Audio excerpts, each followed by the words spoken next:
Assalamualaikum warahmatullahi wabarakatuh. Pengenalan diri, saya orang tua dari wisata Nyarai yang mengadakan silek budaya Minangkabau yang berasal dari silek Sunue yang jatuh ke Lubualung.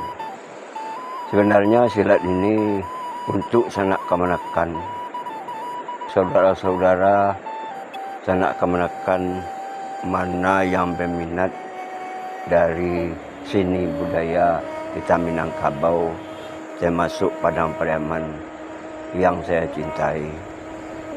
Saya menginginkan tradisi Minangkabau yang terutama silek.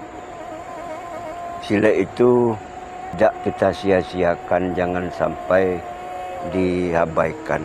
Karena silek itu sebetul-betul kajian dari kita umat Islam, kajian yang tradisi terhormat dari kita Sumatera Barat dan Padang Pariaman. Silat itu bukan main-main, bukan kita sia-siakan. Itu kalau kita pengalaman kebahagiaan dari silek, bagaimana kemampuannya. Pertama kita tagak bersilek dari tagak pertama dan dibikin langkah 3 yang sampai ke langkah 4. Akhirnya itu akimahnya masing-masing itu ada, satu-satunya ada. Nah, sampai kita menjalang langkah 12, tahu diilak segala macam, tahu di herang digendang bilang Minangkabau, tahu dibayang kata sampai di dalam sejarah Minangkabau, pepatah adat mengatakan rambut tidak putih, tapung tidak terserak. Maknanya itu di dalam kelompok, dalam makna kita dirikan menurut adat Basiriah Bacarano, menurut pepatah adat itu kita tradisi di nenek moyang kita. Saya sampaikan keputusan silek, apa yang dikatakan silek. Sepanjang-panjang kita melangkah, sejauh-jauh kita berjalan, balik ke nagari, kita pulang ke surau.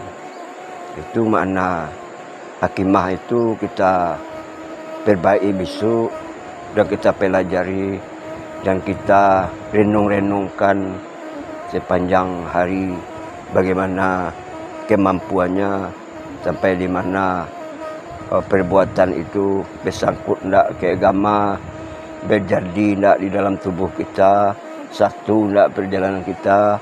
Nah, itu harus bukan main-main kita berbuat permasalahan silek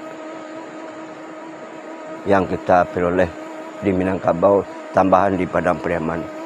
Itu bersandi ke Al-Quran, bersandi ke Tuhan, dan bernabi ke Nabi Muhammad. Sungguh-sungguh kita memperoleh dalam kalimah la ilaha illallah. Nah, cukup sekian, supaya hormat lebih kurang. Mohon maaf ke sanak saudara yang berada di mana aja berada. Saya Indonesia, kalau ada yang kurang maafkan, kalau tidak ada yang kurang ya baik. Kami minta mohon terima kasih. Assalamualaikum warahmatullahi wabarakatuh.